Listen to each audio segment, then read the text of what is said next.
Yo, what it do? Handheld Hub here, and today I'm going to be showing you how to set up your ROG Ally. First we're going to start off here with obviously the Windows stuff. This is the first thing that's going to prompt you to do. After that, it's going to go ahead and ask us what we like to do with this device, and I always select gaming because that's what I'm primarily doing on this. This is a gaming device. I don't foresee myself doing much work on this thing. And then after that, it's going to ask you if you'd like to link your phone. And for this, you just be able to like receive text, reply to people and stuff like that. I'm going to skip that. And then after that, it's going to send us to the Armoury Crate. And here in the Armoury Crate, this is kind of going to be like the main hub for like all your stuff. And it's going to just download real quick. And after that, I'm going to show you a few things that you'd want to do as soon as you get into the Armoury Crate. And after you get in the Armoury Crate here, you're going to accept their terms and conditions. And then it's going to ask you if you want to run Armoury Crate. When you start it, I uncheck that. I think it helps with quicker boot times. And then after that, it's going to give you a quick rundown of what's in here. I'll kind of explain some stuff as I go. Yeah. So let's get into it.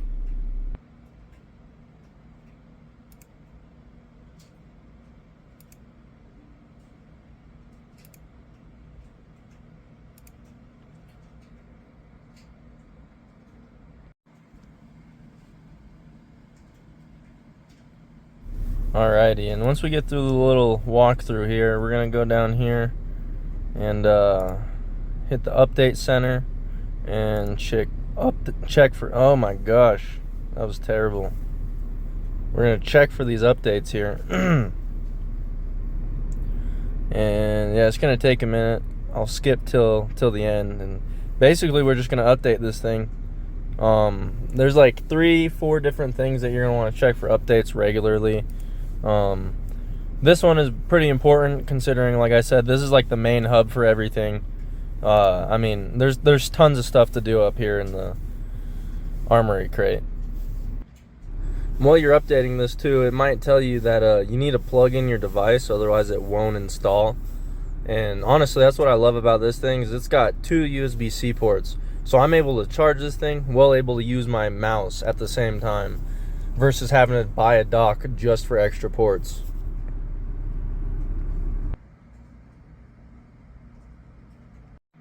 And after we update the Armoury Crate, we're going to check out this next app, and it's the My ASUS app. And this is a great app, honestly, too. It's got tons of features in here we'll go over real quick, but first and foremost, it's accept their terms and conditions, you know. And but anyways, once we get in here, this is basically where we're going to update. And yeah, you can fill in your information here, you know, get your account, and this will help with your warranty. So I definitely recommend making an account for this and registering your product. And as you can see here, I already registered mine, so I just signed into my account. And after we sign in here, this is when we're going to be able to transfer our data and stuff. I'm going to skip that, and then yeah, it'll give you another walkthrough just like it did in the Armoury Crate. So if you wanted to go through that, you'll be able to see that. But in here, it'll tell you a little bit of the stats, you know, like it'll tell you what your battery's at, the temperature, the load on your CPU, how much RAM, your disk drive space. I mean, there's just so much information in here. And also, too, in this app, we have the system diagnostics, which is awesome. I mean, if you're having any trouble with anything, you know, you're going to be able to figure that out. We also got our system update setting here down in the left side, and it looks like we just got one small update, so I'll just download that real quick. And this probably isn't too important, but it's nice to have all your apps up to date, so that way you don't have any issues with black screen of death, games crashing, whatever it may be. You just want to have everything up to date. And in here, yeah, this is where we're going to be able to do the diagnostics tab, and we'll be able to diagnose like blue screen errors, Wi-Fi, the battery, like that stuff I was just talking about, and we'll be able to do in-depth tests to figure it out. And then that's going to bring us down here to this next app, the third one that we're going to update, and it's the AMD software app. And this is kind of where you're going to be able to play with your settings, like that CPU boost and stuff like that, you know, like all different types of settings. And then yeah, right here we're gonna be able to set a profile for how we like to play. I just do default because I change my settings all the time for different games. I don't think a one set setting is good for like just everything. Yeah, so then in here though, we got all different kinds of stuff, just a little newsletter type area. And in here, you're gonna be able to see the software version that you got, the games that you got. You're gonna be able to set profiles. And then here's those settings too. You're gonna be able to see that same profile that it asked you in the beginning, right over here in the gaming and graphics section. And then we got the other options down here too to help boost our performance. And there's a lot of options in here too. I mean, you can definitely check them out, read up on them, you know, and I might make a more in-depth video going in each specific setting and describing each one and what they do and how it'll help your device perform much better. Alrighty, so back over here in the Armoury Crate after we got everything updated, I'll kind of just go over a little walkthrough on this. And in the command center over here, I'd say this is a pretty useful thing that you're going to be using a lot.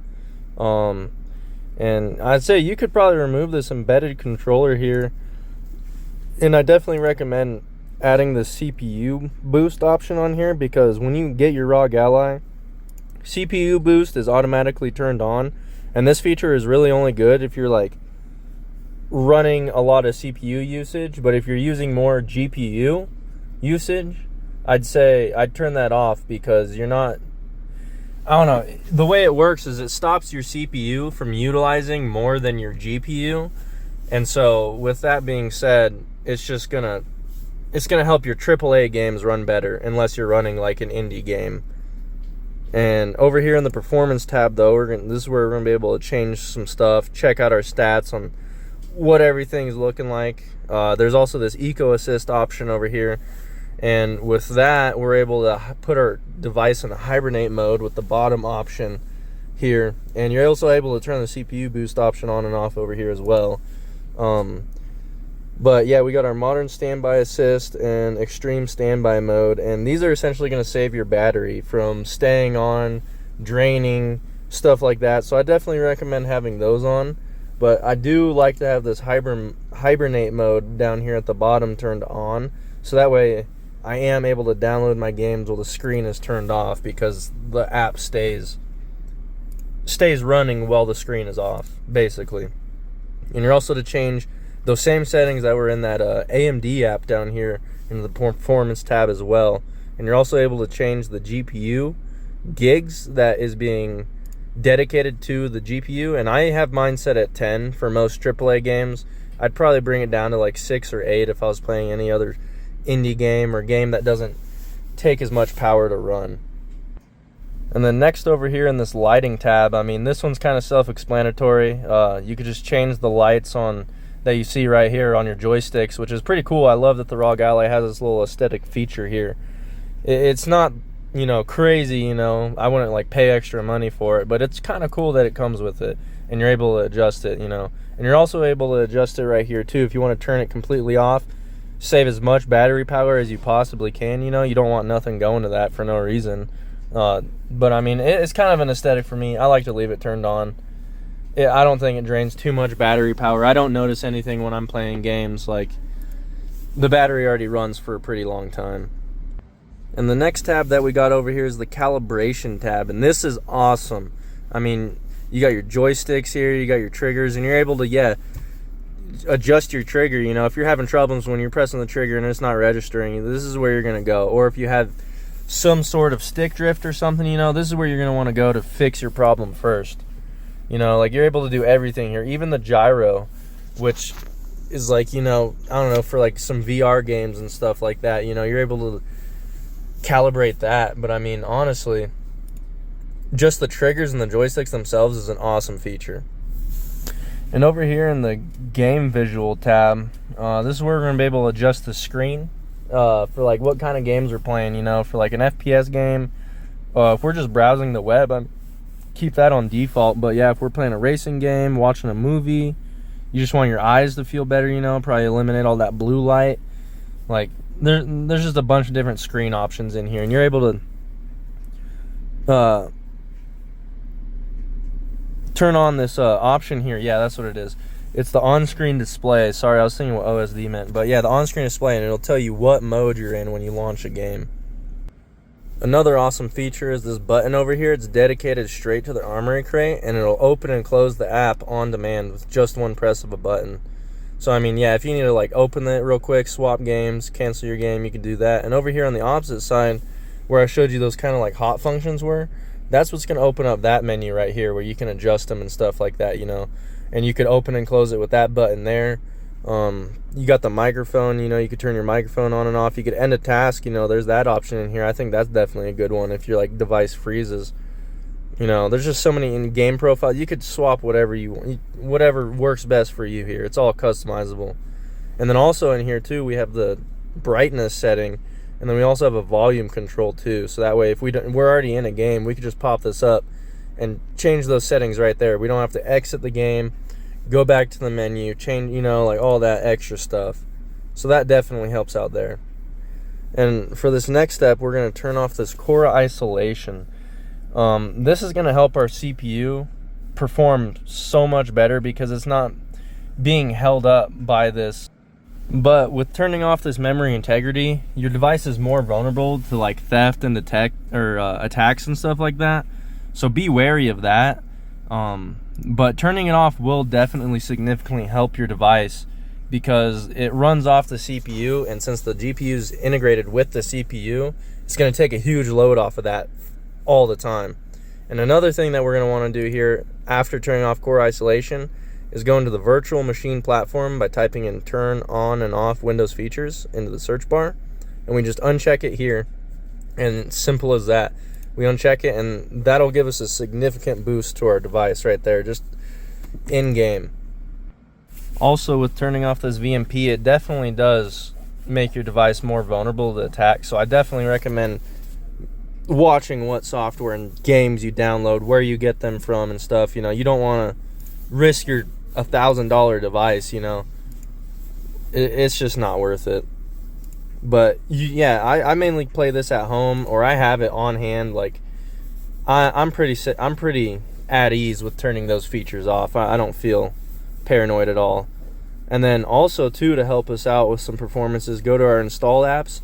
And I definitely recommend doing this manually because there's a lot of software out there that says they can do it for you, but it's not as good. They're going to download some software that your device probably needs to run, and then yeah, you're going to have to reset the device and just a whole nother process. But I definitely recommend going in here and manually deleting all these apps that, like, you know, you're never going to use. Copilot, that's like Microsoft's AI. Like, I'll probably never use that. I'm just going to hop on it, play some games, hop off. Like, I'm not going to be doing much. I don't need the weather on here. I got my phone for that, you know. Like, just all that bloatware, you're going to want to take care of that, you know. I feel like it'll help your device start up much quicker because it's not having to load in all this information and stuff like that, you know. It's just the little things that add up, and they will make a difference in the long run.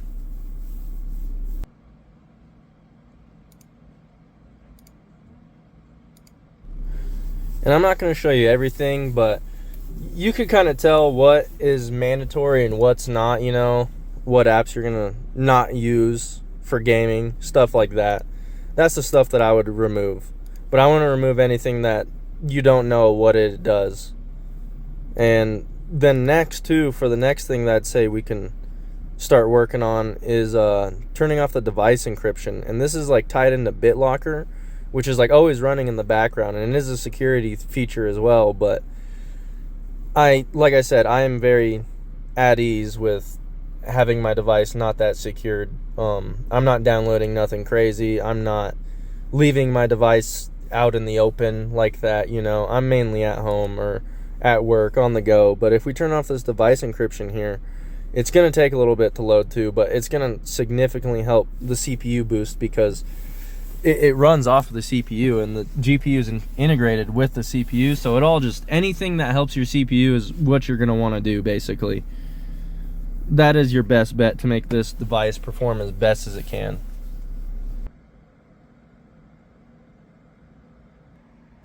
Alrighty, now we optimized it to run games smoothly, run whatever tasks that we want, really, and now we can start getting into some preferences. And for me, I always always download Chrome first, and you want to make that your primary thing. We could go in here into our personalization. Now it's just like a PC. Turn it into dark mode, change my accent color to red. You could even change the background here, you know, and you could do custom stuff with custom pictures if you want. You know, I'm just doing the default stuff here. I don't want nothing crazy. I'm not going to do that, but you can, you know, it's just like a PC. You can customize it just like a PC. Use it like a PC with a keyboard and mouse, however you feel like you want to use this thing. That's the beauty of it. It's not just a gaming device, but it can be. It could be however you want it. It's a whole computer on the go, which is insane to me. How much power is being packed into this device, and I'm able to just hop on AAA games in the middle of nowhere, really. I mean, you don't even need a Wi-Fi connection. And another very important tip that I'd like to tell everybody is to go into the Xbox app and get your 3 months of Game Pass for free, because I mean, look at all these games in here. Like, if you just got a PC, you've never had a PC before, they give you 3 months of Game Pass for free if you buy a ROG Ally brand new out of the box. And when you come in here, there's so many games you can play, like Indiana Jones that just got released not even a month ago. There's Dead Space, there's Call of Duty on here, and those games run great and amazing. I mean, you're gonna have a blast with this thing out of the box. You don't even need to buy any games. You could just get them for that Game Pass for free. This thing's amazing. And then, yeah, you could get your Steam library on here, start downloading those games. I mean, you could turn this thing into a real beast of a machine, honestly. I mean, there's just so much you can do. It's honestly, it really boggles my mind. I'm curious on the next devices that are going to come out, like how much powerful they can be. You know, what games they can run. Are they going to keep up with current desktops? You know, like, is this going to make me get rid of my PC over time? You know what I'm saying? Like, there's just so much you can do in this thing, and it's crazy, honestly. But thanks for watching, guys. I really appreciate it. If you like this video, subscribe and consider leaving a comment. Have a great one. Bye.